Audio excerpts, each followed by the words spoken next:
Alright, I gotta say, the narrow alley behind the high dive is a little more cinematic compared to, like, the parking lot. And if you're in the handicap space, like, there's, like, a bunch of shit you can anchor stuff to. I'm just saying, for sound and film quality, there's that. Anyways, I'm Mike Coppolino, and if you're like me, you get PTSD from being yourself. I'm actually doing a series of comedy practices for touring. I'm planning on touring, because I have a van, and it has a bunch of windows in it. So quit your joking. No, I have a van. I'm actually planning on touring in the winter, to promote my new album, Jokes for Schizophrenics. Jokes for Schizophrenics. It's 4 years of street comedy condensed into one album. Well, like 42 albums. But there'll be like performances like this one, potentially, will be a performance. I just did a commercial for this performance before I did this commercial in the middle of the performance. So I'm promoting, and I have like a bunch of stuff already recorded, so I don't have to really work all that hard tonight. But I have to do 30 minutes because it's a practice session. So I'm going to do 30 minutes or something. I mean, I've already done like 4 minutes by now. I'm probably cheating. And it's probably 3. Oh, it's a minute and a thing. I'm still looking at the phone. It's like I'm a regular comic, just looking at my phone, Alright. I'll start telling jokes, right?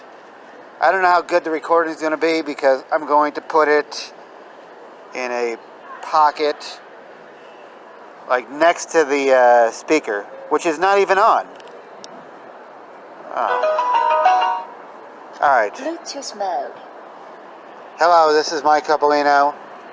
I am in the alley, and I'm doing street comedy using a PA system. So this is what I've been doing for a while. I've been telling jokes on the street, but I tell it through this like mini PA system that's super cheap. It's like $17. It's $17. I buy it from China. I buy a bunch of them because they break all the time. But it's very useful. It's useful for gaining an audience of mostly schizophrenics. Who hear this and think their medication isn't working. That's my audience usually. I do this at midnight, mostly in places that are taken over by homeless people. But Denver's a little more classy. I used to do this in San Diego. But then they pressure washed all the streets because there was a hepatitis outbreak. Unbeknownst to me, there was a hepatitis outbreak. I was standing in piss the whole time. I was doing shows in San Diego. And boy, was that great. But anyways, I have 3 previous albums that I recorded in 2016 and 2017. They're called Get Arrested. That's the first album, is Get Arrested with Mike Coppolino. Then the next album is Tariq Stole My Lighter, which is an alright album. And then there is Get Arrested with this commercial, which is just me talking about the 2 albums, also telling some original jokes. But those are the 3 albums I recorded previously in 2016, 2017. That's just a dick. I just do this all the time. I probably have like 40 albums already. But I'm not going to do that. I'm just going to start telling jokes again, alright? So anyways, they say the early bird gets the worm, but the meth bird stays awake. So who really gets the worm? Early bird or meth bird? That's kind of a joke. The truth, it's really the early bird that always gets the worm because the meth bird is never hungry. And somebody already got that joke when I was performing tonight. So I feel like that's weird. They actually got the joke. Like, maybe I had heard that joke before. Maybe it's a street joke. I don't know. Oh, we're so weird right now. Comedy is weird. How many popes does it take to screw in an altar boy? How many popes does it take to screw in an altar boy? It's a light bulb joke. And an Italian joke. How many popes does it take to screw in an altar boy? How should I know? I've repressed memories. It's a horrible joke. It's my second worst joke. It's my second worst joke. Oh, I will not tell the first worst joke. I will not, because it's terrible. It's so awful that I can't do it. So, people can tell me I live in a bad neighborhood because I live there. No, it's true. Actually, it's not true because of me. No, it's true because they sell baseball bats at the liquor store. And also, they sell heroin there. I mean, that's not because of me. Alright. So me and my girlfriend have been having trouble lately with the love life. We've been having trouble. So she suggested we get into role-playing to spice it up. Role-playing. So I agreed. Of course I agreed. So now twice a week, she pretends to be a waitress in a truck stop, and I pretend to be more attractive. People actually tell me I look like Ron Jeremy. People do that all the time. They say, "Hey, you look like Ron Jeremy." Fucking horrible. Sometimes it gets so bad, I get so depressed, I have to go to a support group for Ron Jeremy lookalikes. I have to go to a support group. Every Thursday we all show up. We talk about our dicks until someone feels insecure. And then we encourage each other to eat a salad once in a while. So I was talking to my financial planner the other day. It's a psych gag. Anyways, after going over the books, we decided my best option for retirement would be to take enough drugs to hallucinate a condominium. Take enough drugs to hallucinate a condominium. Yeah, that way I could sell the condominium, then I could buy more drugs, and I could hallucinate a 3-bedroom house with a swimming pool. Seemed like a perfect plan. Only trouble is, every time I meet this financial planner, we do all the drugs, and his office is still a coffee shop.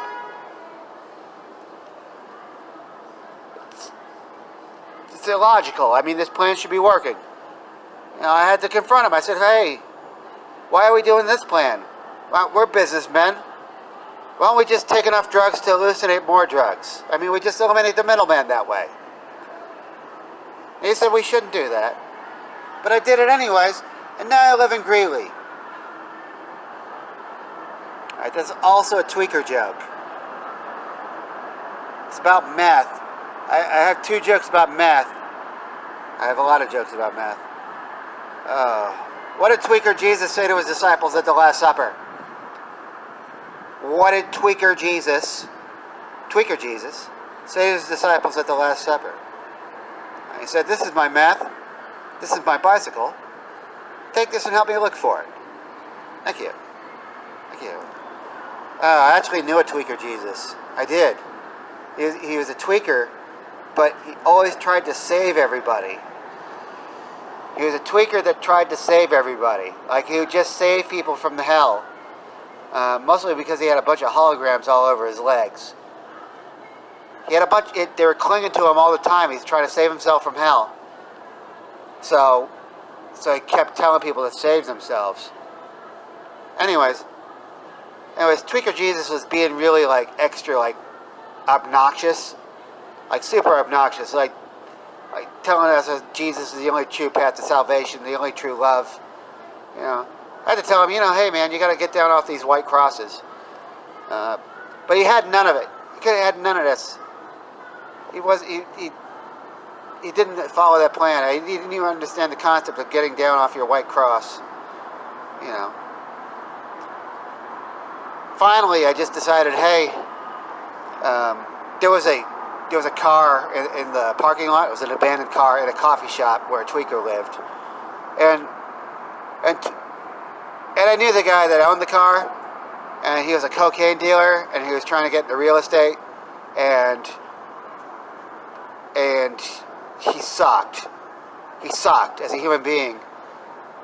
So I told Tweaker Jesus I'd give him $20 if he chopped up his BMW. I told him I'd give him $20 if he chopped up the BMW. And he did it. He did it. It was a convertible BMW, let's be fair.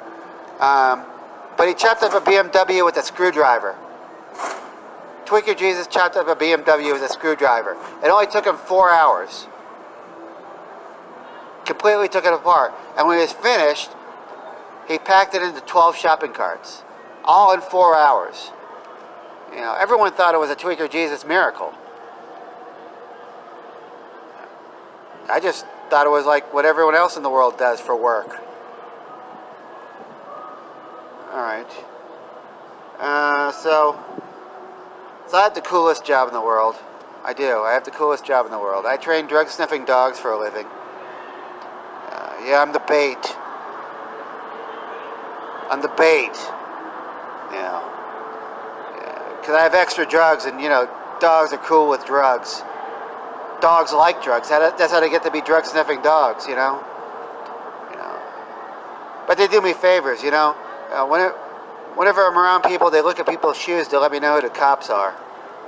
And they're drug-sniffing dogs. Oh, man. They say everything comes in handy for the obsessive masturbator. Yeah, it's true. Last night I jerked off to complete privacy. I wore a tinfoil hat while I did it. You know, to be sure. People always watch. Oh, that's not really true. I'm so schizophrenic I actually have paranoid delusions of grandeur. I make the aliens wrap their heads in tinfoil to keep me from taking over. That's some paranoid delusions of grandeur. And did you hear that stutter? Look how far away I am from my coffee cup. I've just been walking around like a maniac. They say marijuana is a gateway drug. Yeah, it's a gateway for realizing your boss is an asshole. I think nitrous oxide kills brain cells that get in the way of having a great time. You know, they can't test for nitrous oxide. You know, because nitrogen, it's like urine. Like you can't test for more urine in your bloodstream. It's like they're testing for gout. No, they have to give you an IQ test to let you know how much nitrous oxide you have in your head. That's how they test you. If they say, "Hey, get to work at this gas station." Alright. See, there's more traffic noise. That's usually my guest, is like loud traffic noise. People that want to show off their mufflers. They're breaking the law, right? Oh, gosh. Where am I at? People say the hardest thing about being in the Illuminati. People say the hardest thing about being in the Illuminati is actually listening to the meetings. It's not true. Actually, the hardest thing about being in the Illuminati is listening to conspiracy theories long enough to get blamed for them. And that's the hardest thing. You have to get the best parts, you have to make them into real conspiracies. You know? I mostly prey on sober alcoholics. I do. I prey on sober alcoholics. The Illuminati does. Like a bunch of people. There's a bunch of people in the world that make a living off mixing varnish. They make a living off mixing varnish and staining floors. And they can stain every floor evenly. A specific stain. And they're very proud of their work. They're proud that they get paid for it. And they drink a lot. And all of these people want me to see things on their phones. They want me to see the mysteries of life that they get off their phones. You know? They want to show me some skateboarding tricks. They want me to show me a cute kitten video. You know? To tell me they're in touch with the universe. You know? And whenever they do that, And it's horrible that they do that because my eyes are bad. I can't even see what they're doing, even if I wanted to. But whenever they do that, usually I just try to make them look up things in their phones to avoid talking to them. Like I have like things they can like search for. Like I ask people if they ever wondered if they scheduled executions for April 1st. Like that's a regular question I ask people. Do they schedule executions for April 1st? Because it's not really a holiday, but you know, I mean, in certain situations, it might be horrible. Like it might be unethical even. You know, like that. And I tell them, you know, do they? You know, and they look it up, and then they find out they schedule most executions on Earth Day, and Hitler's birthday. So you can look it up. I mean, you can look that up. That specific information. They do most executions on Hitler's birthday. That's a conspiracy, right? That's the type of thing the Illuminati would come up with. But I've actually been working on one. I've been working on a conspiracy theory. I want to get people to believe that smoking bed bugs will get you high. If you're a junkie. That's what I want people to believe. You know, if you're a junkie and you do a lot of junk, you get a lot of bed bugs. And these bed bugs suck out all your blood and store the heroin in their exoskeletons. They're very small, you know, so there's a lot of heroin in there. It's mostly heroin. Some bed bug, but mostly heroin. So you can scrape all your bed bugs, and if you're out of heroin, and you can smoke them, and it'll get you high. It'll get you high if you're a junkie and you're desperate and you need to like get a fix. It'll do it. That's a rumor I've been spreading just so junkies can start cleaning up their own shit. No junkies will hear this. Well, probably all of them will hear this now. Like half of them. The other half will be telling their friends to smoke bed bugs.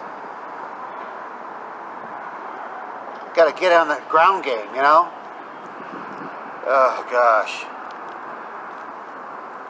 I don't know if these are jokes. Actually, the hardest thing about being in the Illuminati is having a nervous system because of all the drugs. There's a lot of drugs you have to do. I mean, you have to work your way up into it. I mean, I've done acid. I've done acid. Sure. Over 250 times I've done acid this year. And acid doesn't affect me. That's the test. Acid just makes me sober. Super sober. Like, able to deal with any situation. Like I wake up every morning, I think, oh great, the sky's exploding, how should I dress? You know, covered in ants or covered in spiders. What do I choose? What do I choose? I think it started when I was able to make a crack pipe out of anything. I realized I could make a crack pipe out of anything, but then I stopped because I could make a crack pipe out of crack. I can make a crack pipe out of crack now. I just hold it and light myself on fire. That's what I do now. My favorite drug is actually toad. I like toads to get high. That's my thing. My thing was DMT. I used to smoke DMT, but DMT has a horrible flavor, and you have to get over that flavor. Like, DMT tastes like chloroseptic, and you have to, like, hit it like 5 times to get over the edge, and you have to work at it. It's a horrible job. But you do it, you know. But then I discovered toad. There's a big-ass toad. It's called the Colorado River toad, or the cane toad. And it's 3.5 pounds. It has teeth. It actually defends itself. And part of its defense is its venom that it secretes from its skin. And it has DMT in it, but it has other stuff in it. But it just adds to the excitement. It's great. I mean, and it's not like DMT. Like DMT, like I say, you have to work at it. You have to hit the pipe like 5 times to get over the edge. And if you lick a toad, it's already too late. Like, you're done. It's like, that's it. You got 30 seconds to get your drugs back in the cage before they run away. That's how powerful it is. It's fucking nuts. It's a powerful DMT trip. And DMT comes on quick. And if you've done Toad, you know what I mean. Because like 30 seconds in, it's not like acid. It's all pastels. Just nothing but pastels. Just nothing but a big sheet of colors. There's no boundaries in a room. It's just colors that are spinning and fluorescing, and then it turns into an Easter egg or something, and you break through it. You break through it like paper mache, and you're in the claws of a dragon or a great bird, just in the huge claws of this dragon, and you're dead because the neurotoxins and everything, and you're dead. You're completely dead, and you're just staring at the sun from this dead position, and the sun is like over this fully realized landscape, and it's not the sun. Like none of this is the sun. Everything is just shaped like the sun, but in fact it's just one big rotating fucking tetrahedron. It's a tetrahedron of all the scenes of your life. It's a big crystal, flipping over and over again, just like spinning faster and faster, but you can catch everything. But the closer you get to it, the more you realize that 85% of these scenes are just pictures of Barney Rubble, like specifically Flintstones vitamins, and it's just fantastic. You realize you're like on some ancestor trip for new souls, like you're the first, and you come to this realization, and then you're laying on your bed, and you limp, and you're sweating, and you sit up. In reality, only you can smell colors. You can smell colors. Like all the colors in the room, you can smell them.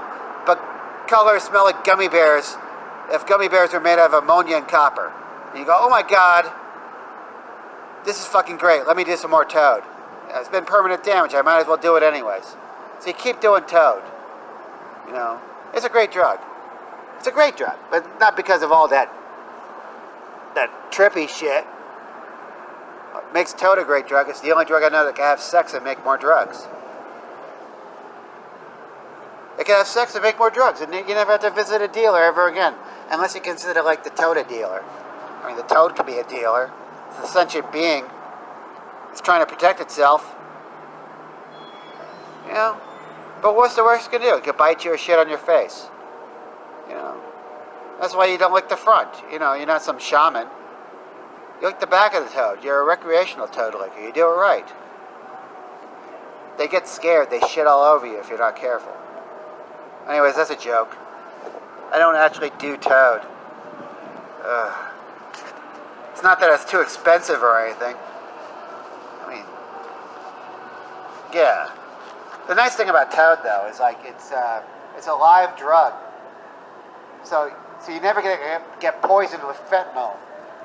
Like if you're doing Toad, you're always assured that you're fentanyl free.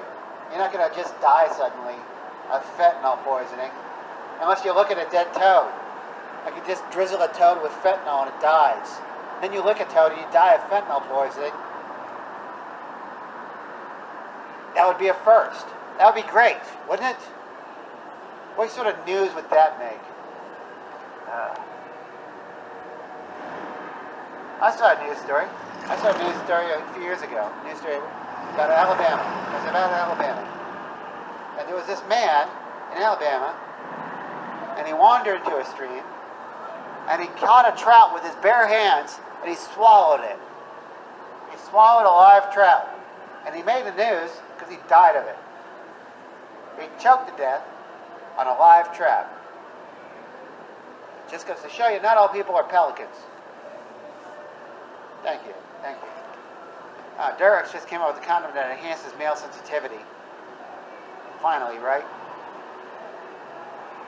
Yeah, for added protection, each condom is wrapped in its own little apology note.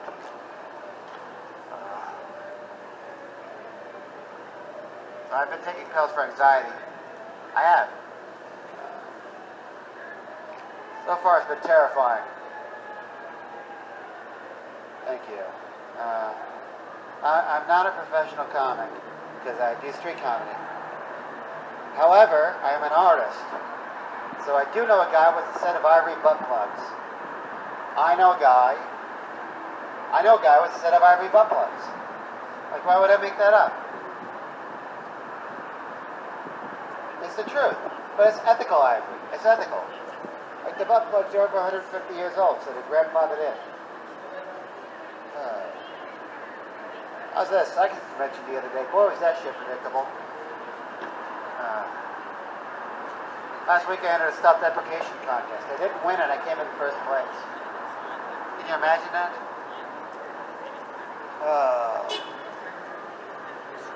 There's a civil war between comedians now. The Civil War. I don't know what the subject matter is, but I think if there is a civil war, there should be a civil war between the comics that look at their phones on stage and the comics that don't look at their phones on stage. That should be the Civil War. Never mind the subject matter.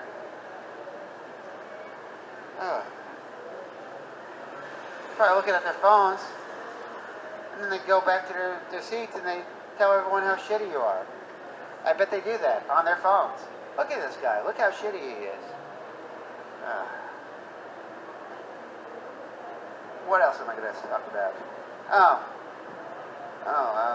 Getting Divine to eat a warm dog turd in the movie Pink Flamingos. It's not the worst thing John Waters ever did. I've been to film school. I know the worst thing John Waters ever did. Actually happened 2 minutes after that. 2 minutes after that scene. Where he said, "Damn, there's no film in this camera."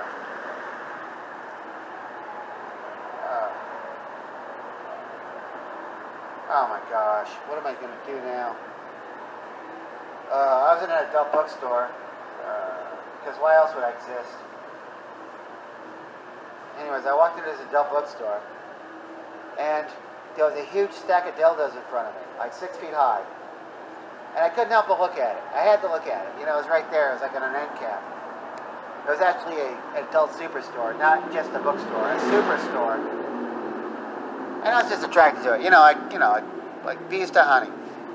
So I walk up to this big pile of dildos. It's 6 feet high, maybe 8 feet high.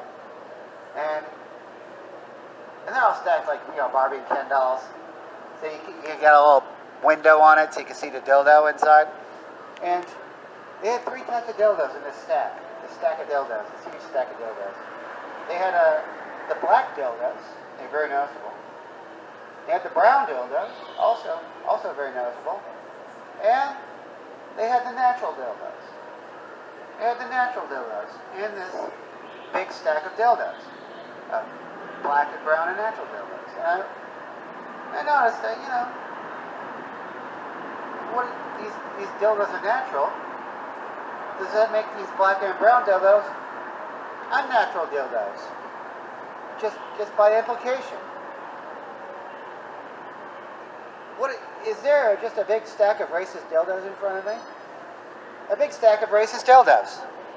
So I naturally complained to the cashier about it. I said, "Hey, you got to do something about this stack of racist dildos. This is like a terrible example. Somebody's got to write a strongly worded letter to the manufacturer." He said, "No, they aren't racist. These aren't racist dildos. They come from Norway. They're European. They have European standards. It's different."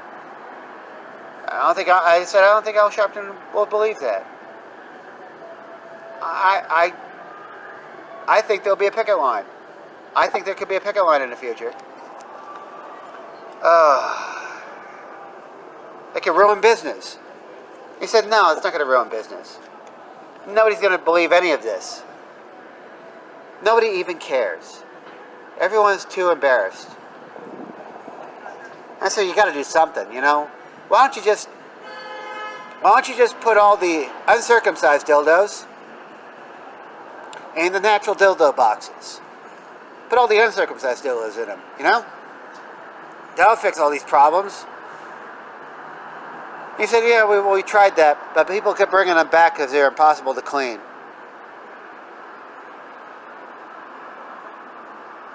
So I said, "Yeah, I get that, I guess."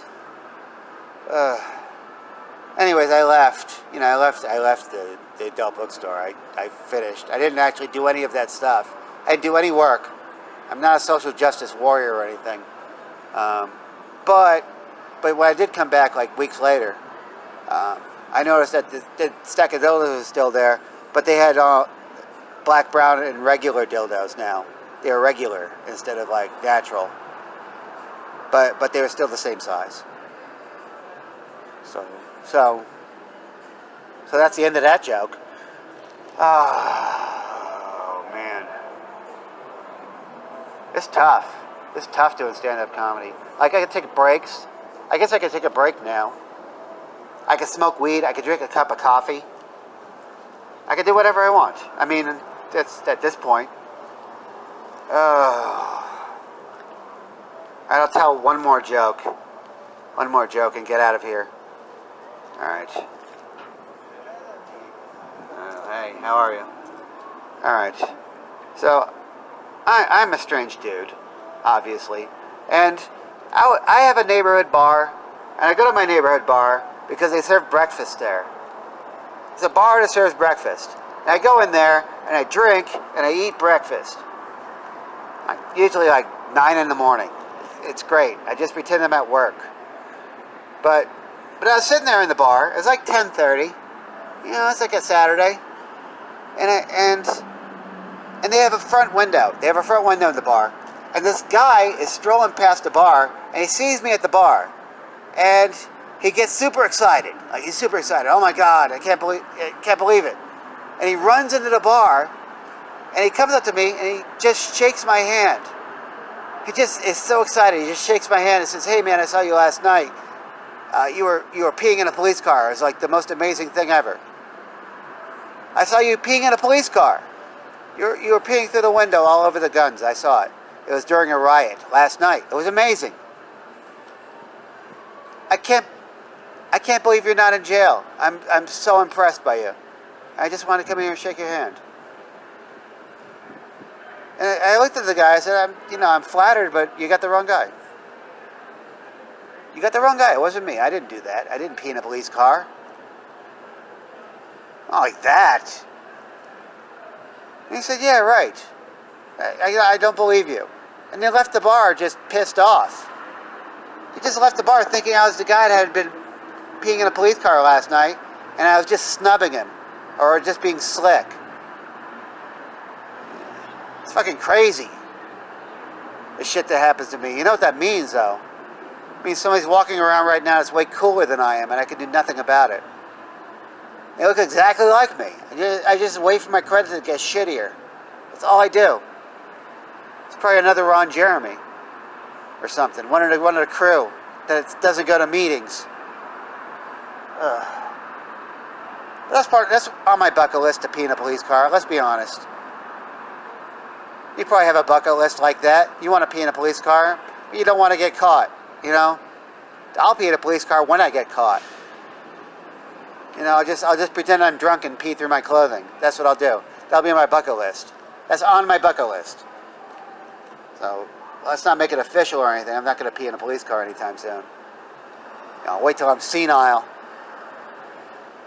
Also, I want to get an ass tattooed on my face and a face tattooed on my ass. That's also part of my bucket list, because I know retirement is going to be tough.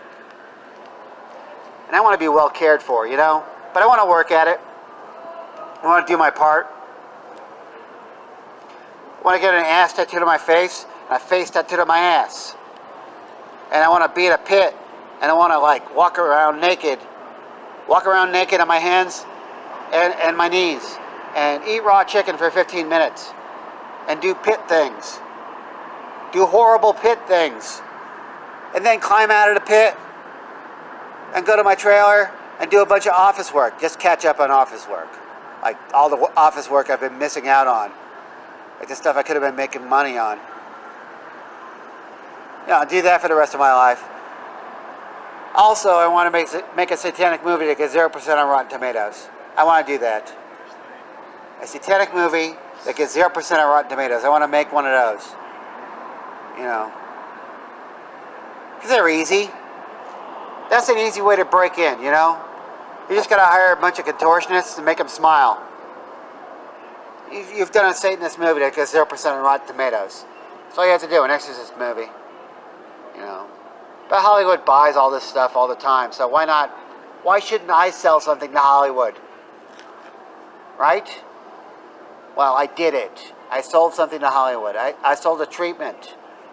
So I can sell a treatment to Hollywood. Like anybody can. You just got to submit to the process. You know, you got to write a 15-page treatment, and then you got to, like, send it up the chain. Send it up the chain. You got to trust these people not to steal it. So you got to have a lawyer. But you do all this stuff. And I sold the treatment for a satanic movie. It's not, probably isn't going to get 0% on Rotten Tomatoes. I'm a little better than that. Maybe I'll get like 35%. That's what I'm shooting for. But the script goes like this. There's a boy, or like a young man who's about 18 years old, and he's a nephew of this brilliant billionaire uncle. He's a billionaire, and his uncle, unbeknownst to this kid, like, does a lot of Satanism, but he's one of those Bohemian Grove Satanists. Like, he lives in San Francisco, and he goes to Sausalito, and he dances around naked in the big woods, wearing antlers on his head, and the uncle gets played by George Clooney. That's important to, like, the script. Anyways, the uncle dies. This uncle dies. He's a billionaire, like super billionaire, and he passes on his fortune to his nephew, to his this young man. But as a condition of inheriting all this power, the boy has to take care of the uncle's parrot. He has to take care of the uncle's parrot. And the parrot is a crusty bird. It's a crusty bird. It's like 65 years old, because parrots live that long. So it's been around for 65 years, and it has a huge vocabulary, a wide-ranging vocabulary. Alright?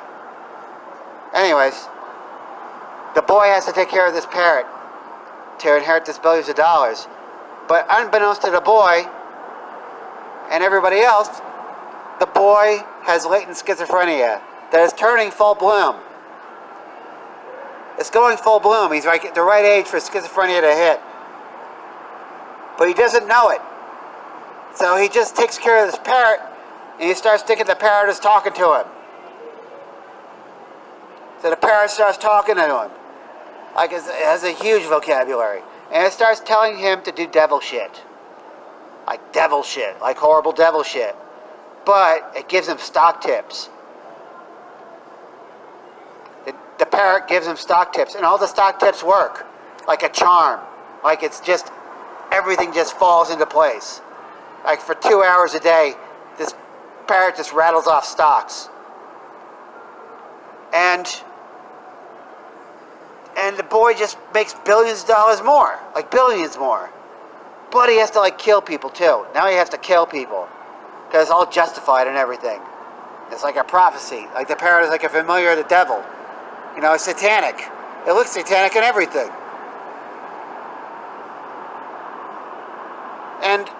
And what happens is, this satanic parrot and this boy negotiate to kill the entire human race. They kill the entire human race because they fuck with the economy so much that they create a fucking virus that kills everybody. Like they just try to get so far advanced without actually doing any cautionary stuff. And the parrot's been investing in this the whole time. That's what the parrot's been doing the whole time. And it's not because it's satanic, it's just a very smart parrot. It's just a smart parrot, and it just wants to go back to the jungles. So that's how the movie ends. It ends with a bunch of parrots flying around, giving high fives to crows. You know, and just saying, you know, hey, while the cities burn, we have all the corn we can eat. That's what they say for the rest of the movie. And corn just grows naturally everywhere because no humans are eating it anymore. And parrots and crows don't have a problem. And that's the movie. That's the treatment. It's called Polly Wants a Fortune. That's what the movie's called. Polly Wants a Fortune. You can look for it. I could make it. I could make the movie. They gave me $28,000. And they said, hey, you got first rights to make this movie. You can produce it yourself. And I have a set amount of time to do it. So I'm going to do it. I'm going to make that movie $28,000. Actually, with the $16,000, they spent $9,000 on drugs and $2,000 on a van. But I'm going to take the rest of that money and make the movie that I've always wanted to make. The movie that's on my bucket list, which is a movie about me auditioning parrots for the previous movie. I want to audition parrots for Probably Once a Fortune, and I want to film it. It can't be a movie. It'd have to be a reality show. It'd be a reality show where I interview parrot trainers and their parrots for this movie, which will actually happen someday. This movie that will happen. So, and I make sure there's a 2-parrot limit. There's a 2-parrot limit for every parrot trainer. They can only bring in 2 parrots. They can't bring a flock of parrots in. You can't just keep running around with like more parrots into the studio. This is it. So there's a bunch of like parrot trainers and their parrots in one big room. And in the other room is me. You're just sitting there saying, bring in the next parrot. And they'll bring in their parrots and I'll audition them. You know, I'll say, hey, how satanic does your parrot look? You know, is it mangy enough? Does it look like an old enough parrot? Because that's important for the role. You know, how disheveled is your parrot? You know, does it have the right angle of eye and beak to be satanic? Like, because there's a ratio to that. You know, and then I'll check out their acting ability. Like parrots have acting ability. That's the thing about the birds. Like they could be like super lovey one moment and super bitey the next. And they could do it on command. Parrots have acting range. I'm just saying parrots have acting range if they're smart. And they've been trained well enough. So I evaluate them. And I send them back to the room, or send them home. And then, and that's part of the movie. Like, or whatever it is. Whatever the fuck it is. Like, they're all going to be complaining. It's a reality show. Like, it's just going to be nothing but complaints. Like a bunch of Christian parrot trainers, you know, complaining that their parrots are being auditioned for a satanic movie and they're going to be asking for more money. Like, that'll happen. Like, you get 300 parrots in a room, that'll happen. Just naturally. So anyways, I'll boil these parrots down, like whatever amount of parrots I have, I'll boil them down to like 20% of the parrots that are left. And I'll bring all these people in. They'll be in the room, they pass the first stage. But their parrots have to be like charismatic. They have to be super well known. And they have to have the right voice to say the right stuff. They have to have the right voice to say the right stuff. And they have to be smart. So I'm going to make all these parrot trainers train their parrots to say invest in blood. All of their parrots have to say invest in blood in a set amount of time, like 2 weeks. So they have to like keep repeating invest in blood to their parrots for 2 weeks. So they get really good at it. Because they have to be the Arnold Schwarzenegger of parrots. They have to. They have to be like, they have to have a catchphrase. So we'll send them home. Hopefully we'll film them. Hopefully they'll just film themselves, training the parrots to say invest in blood. And then, all of them will come back and I'll evaluate all the tapes. And that'll be part of the show. And then, we'll reject them. Most of them. But there'll be 5 left. 5 of the primo parrot people. 5 of them. And they'll go back to the casting room. And I'll have them in there. And I'll have their 5 parrots. You know. And they'll stand in front of me. And they'll say their lines. They'll say the script. You know. And the guy who will win will be a schizophrenic who has a parrot, but the parrot doesn't say anything. It just stands on his arm, and the schizophrenic just has a conversation with the parrot. And or is it? And he'll win because he's the actor for the movie, and with the parrot. And the movie is going to be called Polly Wants a Fortune. That movie also, or that series also. That's what it's going to be. That's the thing I really want to make. That's part of my bucket list. That's all on my bucket list. Actually, it's not my bucket list. That's actually not on my bucket list at all. What's on my bucket list is to take the 2 movies or reality shows that I just laid out for you and take all the money from those 2 previous ideas and move to Belize and do cocaine with Woody Harrelson. I'm just going to do cocaine with Woody Harrelson. That's going to be the movie I want to make. And that's going to be the movie. It'll be like an hour and a half. And it's going to be called Early Retirement with Mike Coppolino. And that'll be it. And that'll be the show. That's it. That's enough. I've been Mike Coppolino. I'm not going to do an encore. That's it. It's a practice. That was, what was it? Practice number 16. Practice 15 was Tuesday, and it was wonderful. But the phone malfunctioned, so I only got 36 seconds of it. So it's the most Zen album. Maybe I'll release it at just 36 seconds. But that's it. I've been Mike Coppolino. Have a great night. Enjoy the rest of the night. Oh, this is like Friday, October 4th in Denver, behind the high dive. Behind the high dive. Like, people have been watching me do this and not understanding what's going on. Oh. Alright. 45 minutes. That was actually a solid 45 minutes. I would think so. I haven't really drank a cup of coffee. I didn't smoke any weed during the whole show. I should have smoked weed during the show, but I didn't want to break it up. So that's it. Been Mike Coppolino. Have a great night. Enjoy the rest of the night, I guess. This would be much better if I was in a comedy club. Like, I would just, like, end, and there would be applause. I wouldn't have to, like, talk over it. Oh, well. Hopefully I'll be making money someday. Like, how much money does a comic make? Like, even if they're good, they make $15 a night. It's because they get respect. Right? Nobody can talk about this. Is that the Civil War? Is that the Civil War that's going on? I don't know. How civil is this war? Alright, thank you.